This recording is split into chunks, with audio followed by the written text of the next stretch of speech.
AJ news India ವಾಹಿನಿಗೆ ಸ್ವಾಗತ ಸುಸ್ವಾಗತ. ಮುಖ್ಯಾಂಶಗಳು: ಅಲೆಮಾರಿ ಸಮುದಾಯಗಳ ಒಳ ಮೀಸಲಾತಿಗಾಗಿ ಬೆಳಗಾವಿ ಸುವರ್ಣಸೌಧ ಚಲೋ ಕಾರ್ಯಕ್ರಮ ದಿನಾಂಕ 18/12/2024ರಂದು ಬಳ್ಳಾರಿ ಜಿಲ್ಲೆ ಸಿರುಗುಪ್ಪ ತಾಲೂಕಿನ ಸಂಘದ ಅಧ್ಯಕ್ಷರಾದ ವೈ ಶಿವಕುಮಾರ್ ಹಾಗೂ ಉಪಾಧ್ಯಕ್ಷರು, ಕಾರ್ಯದರ್ಶಿಗಳು, ಸಂಘದ ಪದಾಧಿಕಾರಿಗಳು ಸೇರಿಕೊಂಡು ಇಂದು ಸರ್ಕಾರಿ ನೌಕರರ ಭವನದಲ್ಲಿ ಪತ್ರಿಕಾಗೋಷ್ಠಿ ಕರೆದು ಸಂಪೂರ್ಣವಾದ ಮಾಹಿತಿ ನೀಡಲಾಯಿತು. ಈ ಬಗ್ಗೆ ಏನೇನು ಮಾತನಾಡಿದ್ದಾರೆ ಅಂತ ನಂದೇಳಿ ಸಂಘದ ಮುಖಂಡರ ಬಾಯಿಂದಲೇ ಕೇಳೋಣ ಬನ್ನಿ. ಸಿರುಗುಪ್ಪ ತಾಲೂಕಿನ ನಾಗರಿಕ ಬಂಧುಗಳೇ, ಕೆಜೆ ನ್ಯೂಸ್ ಇಂಡಿಯಾ ವಾಹಿನಿ ಪತ್ರಿಕಾ ಮಾಧ್ಯಮದವರಿಗೆ ಸ್ವಾಗತ ಅಂತ ಇವತ್ತು ಪತ್ರಿಕಾಗೋಷ್ಠಿ ಕರೆದಿರೋ ಉದ್ದೇಶ ಏನು ಅಂದರೆ, ಇವತ್ತು ಪರಿಶಿಷ್ಟ ಜಾತಿ, ಸೂಕ್ಷ್ಮ ಮತ್ತು ಅತಿ ಸೂಕ್ಷ್ಮ ಅಲೆಮಾರಿ ಸಮುದಾಯಗಳ ಒಳ ಮೀಸಲಾತಿ ಹೋರಾಟ ಸಮಿತಿ ಇವತ್ತು ಪರಿಶಿಷ್ಟ ಜಾತಿ 49 ಅಲೆಮಾರಿ ಸಮುದಾಯಗಳ ಮಾವಕೂಟದಿಂದ ಇವತ್ತು ಏನು ದಿನಾಂಕ 18/12/2024 ಬೆಳಗಾವಿಯ ಸುವರ್ಣಸೌಧ ಚಲೋ ಹಮ್ಮಿಕೊಂಡಿದ್ದು, ಇದರ ಉದ್ದೇಶ ಏನಪ್ಪ ಅಂದರೆ, ಈಗಾಗಲೇ ಸರ್ಕಾರ ಏನು ಒಳ ಮೀಸಲಾತಿ ಜಾರಿ ಆಗಬೇಕಂತೇಳಿ ನಾಗಮೋಹನ್ ನಿವೃತ್ತ ನ್ಯಾಯಾಧೀಶರಾಗಿರುವಂಥ ನಾಗಮೋಹನ್ ದಾಸ್ ಅವರ ಏಕಸದಸ್ಯ ಪೀಠವನ್ನು ರಚನೆ ಮಾಡಿದೆ.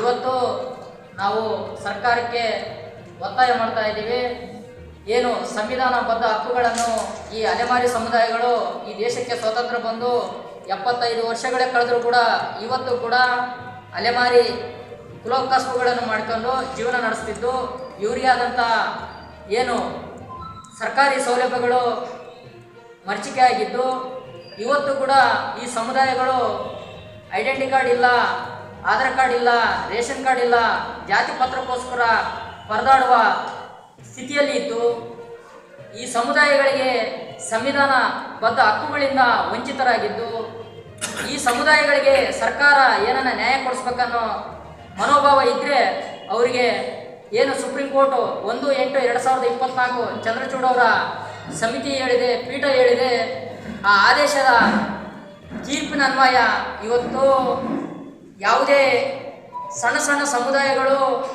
ಹಿಂದುಳಿಯುವಿಕೆಯನ್ನು ಆಧರಿಸಿ ಅವರಿಗೆ ಒಳ ಮೀಸಲಾತಿಯಲ್ಲಿ ಮೊದಲ ಆದ್ಯತೆ ಪ್ರಿಫರೆನ್ಸ್ ಅಂತ ಕೊಡಬೇಕಂತೇಳಿ ಇವತ್ತು ಸುಪ್ರೀಂ ಕೋರ್ಟ್ ಆದೇಶ ಹೇಳಿದೆ. ಆ ರಾಜ್ಯಗಳಿಗೆ ಅಧಿಕಾರವನ್ನು ಒಳ ಮೀಸಲಾತಿ ಅಧಿಕಾರವನ್ನು ಕೊಟ್ಟಿದೆ.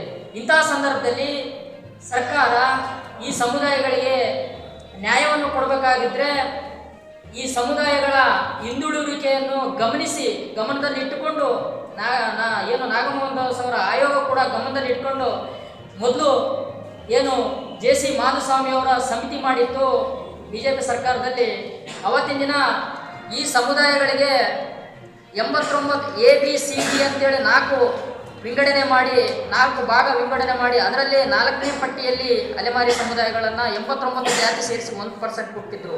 ಅದು ಅಲೆಮಾರಿ ಸಮುದಾಯಗಳ ಅಲ್ಲದೆ ಸಮುದಾಯಗಳನ್ನು ತಂದು 89 ಜಾತಿ ಸೇರಿಸಿ 1% ಕೊಟ್ಟಿದ್ದು.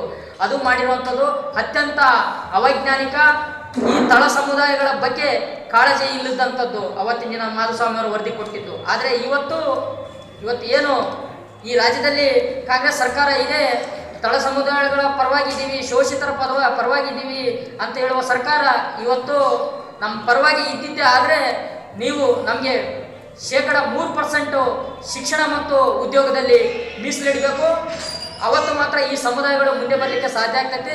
ಇಲ್ಲವಾದಲ್ಲಿ ಏನು ಇವತ್ತು ಧಾರ್ಮಿಕ ಭಿಕ್ಷಾಟನೆ ಮಾಡಿಕೊಂಡು ಬದುಕ್ತಾ ಇದ್ದಾರೆ, ಅದೇ ಸ್ಥಿತಿ ಉದ್ಭವ ಆಗ್ತೈತಿ.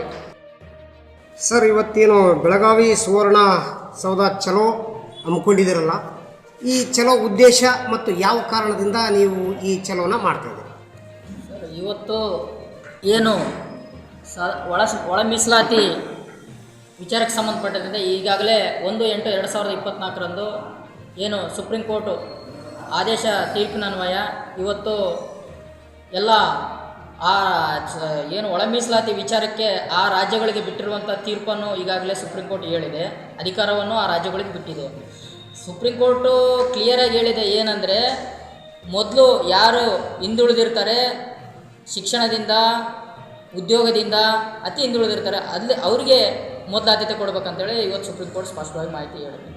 ಈ ನಿಟ್ಟಿನಲ್ಲಿ ನಾವು ಸರ್ಕಾರಕ್ಕೆ ಒತ್ತಾಯ ಮಾಡ್ತಿರೋದೇನೆಂದರೆ, ಈಗಾಗಲೇ JC ಮಾಧುಸ್ವಾಮಿ ವರದಿಯಲ್ಲಿ 89 ಜಾತಿ ಸೇರಿಸಿ 1% ಕೊಟ್ಟಿದ್ದಾರೆ. ಅದು ಅಲೆಮಾರಿ ಸಮುದಾಯಗಳು ಅಲ್ದಂಥವ್ರನ್ನ ತಂದು ಹಾಕಿದ್ದಾರೆ. ಇವತ್ತು ಈ ದೇಶಕ್ಕೆ ಸ್ವಾತಂತ್ರ್ಯ ಬಂದು 77 ವರ್ಷಗಳು ಕಳೆದರೂ ಕೂಡ ಈ ಸಮುದಾಯಗಳಿಗೆ ನ್ಯಾಯನೇ ಸಿಕ್ಕಿಲ್ಲ. ಈ ಸಮುದಾಯಗಳು ಅಲ್ಲದೇ ಬೇರೆ ಸಮುದಾಯಗಳು ತಂದು ಹಾಕಿದ್ದಲ್ಲದೆ 1% ಕೊಟ್ಟರೆ ಈ ಸಮುದಾಯಗಳು ಸಾಮಾಜಿಕ ನ್ಯಾಯ ಸಿಗಲಿಕ್ಕೆ ಸಾಧ್ಯ ಆಗ್ತೈತಾ? ಸಂವಿಧಾನದಲ್ಲಿ ನ್ಯಾಯಯುತವಾದಂಥ ಹಕ್ಕುಗಳನ್ನು ಪಡ್ಕೊಳ್ಳಿಕ್ಕೆ ಹೋರಾಟ ಮಾಡಬೇಕಾಗ್ತೈತಿ. ಆ ನಿಟ್ಟಿನಲ್ಲಿ ನಾವು ಸರ್ಕಾರಕ್ಕೆ, ಆಯೋಗಕ್ಕೂ ಕೂಡ ನಾವು ಏನು 18/12/2024ರಂದು ಬೆಳಗಾವಿ ಸುವರ್ಣಸೌಧದಲ್ಲಿ ಸರಿಸುಮಾರು 20,000ಕ್ಕೂ ಅಧಿಕ ಅಲೆಮಾರಿಗಳು ನಮ್ಮ ಶಕ್ತಿ ಪ್ರದರ್ಶನವನ್ನು ತೋರ್ತಾ ಇದ್ದೀವಿ. ಅಂದರೆ ಕರ್ನಾಟಕದಾದ್ಯಂತ ಎಲ್ಲ ನಿಮ್ಮ ಸಮುದಾಯದವರು ಬರ್ತಾರಾ ಅಥವಾ ನೀವು ಒಂದು ಬಳ್ಳಾರಿ ಜಿಲ್ಲೆಯಿಂದ ಅಷ್ಟೇ? ಇಡೀ ಕರ್ನಾಟಕ 31 ಜಿಲ್ಲೆಯಿಂದನೂ ಕೂಡ ಎಲ್ಲ ಅಲೆಮಾರಿಗಳು ಬರ್ತಾರೆ. ಇಡೀ ನಮ್ಮ ಸಿರುಗುಪ್ಪ ತಾಲೂಕಿಂದನೇ ಸರಿಸುಮಾರು 1000 ಜನ ಓಡ್ತಾ ಇದ್ದೀವಿ. ಇದು ನಮ್ಮ ಸಂವಿಧಾನಬದ್ಧ ಹಕ್ಕುಗಳನ್ನು ಪಡ್ಕೊಳ್ಳಿಕ್ಕೆ ಹೋರಾಟ ಮಾಡಬೇಕಾಗ್ತೈತಿ. ಆ ನಿಟ್ಟಿನಲ್ಲಿ ನಾವು ಸರ್ಕಾರಕ್ಕೆ ಒತ್ತಾಯ ಮಾಡ್ತಾ ಇದ್ದೀವಿ, ಆಯೋಗಕ್ಕೂ ಒತ್ತಾಯ ಮಾಡ್ತಾ ಇದ್ದೀವಿ. ನಮಗೆ 3% ಒಳ ಮೀಸಲಾತಿಯಲ್ಲಿ ಕೊಟ್ಟರೆ ಈ ಸಮುದಾಯಗಳಿಗೆ ನ್ಯಾಯ ಸಿಗಲಿಕ್ಕೆ ಸಾಧ್ಯ ಆಗ್ತೈತಿ. ಇಲ್ಲ ಅಂದರೆ ಇನ್ನೂ ಕೂಡ 75 ವರ್ಷ ಕಳೆದರೂ ಸ್ವಾತಂತ್ರ್ಯ ಬಂದು ಇವತ್ತಿಗೂ ನಾವು ಇನ್ನೂ ಸಂವಿಧಾನಬದ್ಧ ಹಕ್ಕುಗಳನ್ನು ಪಡ್ಕೊಳ್ಳಿಕ್ಕೆ ಸಾಧ್ಯ ಆಗ್ತಾ ಇಲ್ಲ. ಇನ್ನೂ ಹಿಂದೆ ಹೋಗ್ತೀವಿ. ಅದಕ್ಕೋಸ್ಕರ ಇವತ್ತು ಏನು ಸುಪ್ರೀಂ ಕೋರ್ಟ್ ಹೇಳಿದೆ ಒಳ ಮೀಸಲಾತಿ ವಿಚಾರಕ್ಕೆ ನಾವೆಲ್ಲರೂ ಕೂಡ ಒಳ ಮೀಸಲಾತಿಯನ್ನು ನಾವು ಸ್ವಾಗತ ಮಾಡಬೇಕಾಗ್ತೈತಿ. ಒಳ ಮೀಸಲಾತಿ ವಿಚಾರಕ್ಕೆ ನಮ್ಮೆಲ್ಲ ಅಲೆಮಾರಿಗಳು ಧ್ವನಿಗೂಡಿಸ್ತಾ ಇದ್ದೀವಿ. ಸರ್ಕಾರಕ್ಕೂ ಕೂಡ ಒತ್ತಾಯ ಮಾಡಿದ್ದೀವಿ. ಒಳ ಮೀಸಲಾತಿಯನ್ನು ನೀವು ಇವತ್ತು ಜಾರಿಗೆ ಮಾಡಿದ್ದೀರಿ. ಆಯೋಗವನ್ನು ಕೂಡ ನೀವು ಏನು ಮಾಡಿದಿರಲ್ಲ ಆ ಆಯೋಗಕ್ಕೆ ಸಂಬಂಧಪಟ್ಟಂಥ ಪೂರಕವಾದಂಥ ಒಂದು ವೆಹಿಕಲ್ಲು ಆಫೀಸು ಕೊಡ್ರಿ, ಬೇಗ ಏನು ಒಳ ಮೀಸಲಾತಿಯನ್ನು ಮಾಡಲಿಕ್ಕೆ ಎಲ್ಲ ಅನುಕೂಲ ಮಾಡಿಕೊಡ್ರಿ ಅಂತ ಹೇಳಿದ್ದೀವಿ. ಇಂತಹ ಸಂದರ್ಭದಲ್ಲಿ ನಮ್ಮ ಒತ್ತಾಯ ಏನಿದೆ ಅಂದರೆ, ನಮ್ಮ ಬೇಡಿಕೆಗಳ ಜೊತೆಗೆ ನಮಗೆ 3% ಒಳ ಮೀಸಲಾತಿಯಲ್ಲಿ 3% ಕೊಡಬೇಕು. ಅವತ್ತಿನ ದಿನ ಮಾತ್ರ ನಮ್ಮ ಮಕ್ಕಳು ಉದ್ಯೋಗದಲ್ಲಿ, ಶಿಕ್ಷಣದಲ್ಲಿ, ಆರ್ಥಿಕವಾಗಿಯೂ, ರಾಜಕೀಯವಾಗಿ, ಶೈಕ್ಷಣಿಕವಾಗಿಯೂ ಸಮಾನತೆ ಬರಲಿಕ್ಕೆ ಸಾಧ್ಯ ಆಗ್ತೈತೆ. ಇಲ್ಲವಾದರೆ ಏನು ಪಡ್ಕೊಳ್ಳಿಕ್ಕೆ ಸಾಧ್ಯ ಇಲ್ಲ. ಯಾಕಂದರೆ ಈ ಸಮುದಾಯಗಳಲ್ಲಿ ಸಂಘಟನೆ ಇಲ್ಲ, ಇವತ್ತು ಕೂಡ ಹೋರಾಟ ಇಲ್ಲ. ಅತಿ ಹಿಂದುಳಿದಂಥ ಈ ಸಮುದಾಯಗಳಿಗೆ ನಾವು ಇವತ್ತು ಏನು ಸ್ವಲ್ಪ ಅಷ್ಟು ಇಷ್ಟು ಓದಿಕೊಂಡು ಬುದ್ಧಿವಂತರಾದಂಥ ಏನು ನಾಯಕರಿದ್ದೀವಿ, ಯುವಕರಿದ್ದೀವಿ, ನಾವೆಲ್ಲರೂ ಕೂಡ ನಮ್ಮ ಸಮುದಾಯಗಳಿಗೆ ಜಾಗೃತಿ ಮಾಡ್ತಾ ಇದ್ದೀವಿ, ಆರ್ಗನೈಸ್ ಮಾಡ್ತಾ ಇದ್ದೀವಿ, ಎಜುಕೇಟ್ ಮಾಡ್ತಾ ಇದ್ದೀವಿ. ಯಾಕಂದರೆ ನಾವು ಮಾಡದೆ ಹೋದರೆ ಈ ಸಮುದಾಯಗಳಿಗೆ ವಿಷ ಹಾಕಿದಂಗೆ ಆಗ್ತದೆ. ಈ ಸಮುದಾಯಗಳ ನೀವು ಈಗ ಮುಖ್ಯವಾದ ಬೇಡಿಕೆ ಸರ್ಕಾರಕ್ಕೆ ಏನು ಮೆಸೇಜ್ ಕೊಡ್ತಾ ಇದ್ದೀರಿ? ಬೇಡಿಕೆ ಅಂದರೆ ಬಹಳ ಮುಖ್ಯವಾದಂಥದ್ದು, ಇವತ್ತು ಏನು 49 ಜಾತಿಗಳು ಅತ್ಯಂತ ಹಿಂದುಳಿದಿದ್ದಾವೆ, ಆ ಹಿಂದುಳಿರುವಿಕೆಯನ್ನು ಪರಿಗಣಿಸಿ 3% ಒಳ ಮೀಸಲಾತಿಯನ್ನು ಕೊಡಬೇಕಂತ ನಾವು ಸರ್ಕಾರಕ್ಕೆ ಮೊದಲ ಆದ್ಯತೆ ಕೊಡ್ತಾ ಇದ್ದೀವಿ. ನಿಮ್ಮ ಒಂದು ಏನಿದೆಯಲ್ಲ ನಿಮ್ಮ ಜಾತಿ ಆಧಾರದ ಮೇಲೆ ಇದುವರೆಗೆ ಏನಾದರೂ ಒಂದು ಸರ್ಟಿಫಿಕೇಟ್ ಪಡ್ಕೊಳ್ಳಿಕ್ಕೆ ಆಗಿದೆಯಾ? ಜಾತಿಯ ಆಧಾರದ ಮೇಲೆ ಈಗಾಗಲೇ ನಾವು ಯಾವ ಒಬ್ಬ MLC ಆಗಿಲ್ಲ, MLA ಆಗಿಲ್ಲ, ಜಿಲ್ಲಾ ಪಂಚಾಯತ್ ಅಧ್ಯಕ್ಷರು ಆಗಿಲ್ಲ. ಅದಕ್ಕೋಸ್ಕರ ನಾವು ಸರ್ಕಾರಕ್ಕೆ ಒತ್ತಾಯ ಮಾಡ್ತಾ ಇದ್ದೀವಿ. ಸರಿಸುಮಾರು ನಾವು 40 ಲಕ್ಷ ಜನಸಂಖ್ಯೆ ಇದ್ದೀವಿ. ಒಬ್ಬ MLC ಮಾಡೋಕ್ಕಾಗಲಿಲ್ಲ ನಿಮ್ಮ ಸರ್ಕಾರಗಳಲ್ಲಿ, ಎಲ್ಲ 3 ಪಕ್ಷದಲ್ಲಿ, ಒಂದು ಪಕ್ಷ ಅಲ್ಲ 3 ಪಕ್ಷದಲ್ಲಿ ನಮ್ಮನ್ನು ಗುರುಸಿ ಒಬ್ಬ ವಿಧಾನ ಪರಿಷತ್ ಸದಸ್ಯರಾಗಿ ಏನು ನೇಮಕ ಮಾಡ್ತಾರೆ. ಅಂಥ ಸಂದರ್ಭದಲ್ಲಿ ಮಾಡಿದರೆ ಸುವರ್ಣಸೌಧದಲ್ಲಿ ಕೂಡ ಬೆಳಗಾವಿಯಲ್ಲಿ ಮಾತಾಡ್ಬೋದು, ವಿಧಾನಸೌಧದಲ್ಲಿ ಏನು ನಮ್ಮ ಅಧಿವೇಶನಗಳಿರ್ತಾವೆ ಅಂಥ ಸಂದರ್ಭದಲ್ಲಿ ಮಾತಾಡ್ಬೋದು. ನಮ್ಮ ಪರವಾಗಿ ಧ್ವನಿ ಎತ್ತರ ಇಲ್ಲಲ್ಲ. ಈಗಾಗಲೇ ನಾವು ಎಲ್ಲ ಒಂದು 80-90 ಜನ ಶಾಸಕರಿಗೆ ಈಗಾಗಲೇ ನಾವು ಮನವರಿಕೆ ಮಾಡಿದ್ದೀವಿ. ನಿಮಗೆ ಮೀಸಲಾತಿ ಸಿಕ್ಕರೆ ನೀವು ಚುನಾವಣೆಗೆ ಸ್ಪರ್ಧೆ ಮಾಡ್ತೀನಿ ಅಂತೀರಿ? ಹೌದು. ಇವತ್ತು ರಾಜ್ಯಾಧಿಕಾರಿ ಹಿಡಿಬೇಕಂದ್ರೆ ಬಾಬಾ ಸಾಹೇಬ್ ಅಂಬೇಡ್ಕರ್ ಹೇಳಿದ್ದಾರೆ, political power is master key ಅಂತ. ಇಂಥ ಸಂದರ್ಭದಲ್ಲಿ ಅಧಿಕಾರನೇ ಇಲ್ಲಾಂದರೆ ಏನು ಮಾಡೋಕ್ಕಾಗುತ್ತೆ? ನಮ್ಮ ಸಮುದಾಯಗಳ ಪ್ರತಿನಿಧಿಸ್ತಾರೆ ಯಾರು? ಅದಕ್ಕೋಸ್ಕರ ಸರ್ಕಾರಗಳು ನಮ್ಮನ್ನು ಪರಿಗಣಿಸಬೇಕು, ನಮ್ಮ ಹಿಂದುಳಿರುವಿಕೆಯನ್ನು ಪರಿಗಣಿಸಬೇಕು. ರಾಜಕೀಯವಾಗಿ, ಆರ್ಥಿಕವಾಗಿ, ಶೈಕ್ಷಣಿಕವಾಗಿ ಮುಂದೆ ಬರಬೇಕಂದ್ರೆ ನಮಗೆ ಅಧಿಕಾರ ಬೇಕಾಗ್ತೈತೆ. ಆ ಅಧಿಕಾರದ ನಿಟ್ಟಿನಲ್ಲಿ ದಾಪುಗಾಲು ಹಾಕ್ಬೇಕಂದ್ರೆ ಸರ್ಕಾರಗಳು ನಮ್ಮೆಲ್ಲ ಏನು ಸಮಸ್ಯೆಗಳಿದ್ದಾವೆ ಅದ್ರ ಬಗ್ಗೆನೂ ಗಮನ ಹರಿಸಬೇಕು. ನಮಗೆ ಆದ್ಯತೆ ಆದಂಥ ಸೌಲಭ್ಯಗಳು ಕೊಡಬೇಕು. ನಮಗೆ ಭಾಳ ಮುಖ್ಯವಾಗಿ 3% ಒಳ ಮೀಸಲಾತಿ ಕೊಡಬೇಕಂತೇಳಿ ಸರ್ಕಾರಕ್ಕೆ ಭಾಳ ಆಗ್ರಹ ಮಾಡ್ತಾ ಇದ್ದೀವಿ. ಇವತ್ತಿನ ಏನು ಬೆಳಗಾವಿ ಸುವರ್ಣಸೌಧದಲ್ಲಿ ಚಲೋ ಮಾಡಿ ಬಿಡಲ್ಲ, ಇದು ರಾಜ್ಯ ತುಂಬ ಹೋರಾಟ ಮಾಡಬೇಕಾಗ್ತೈತೆ.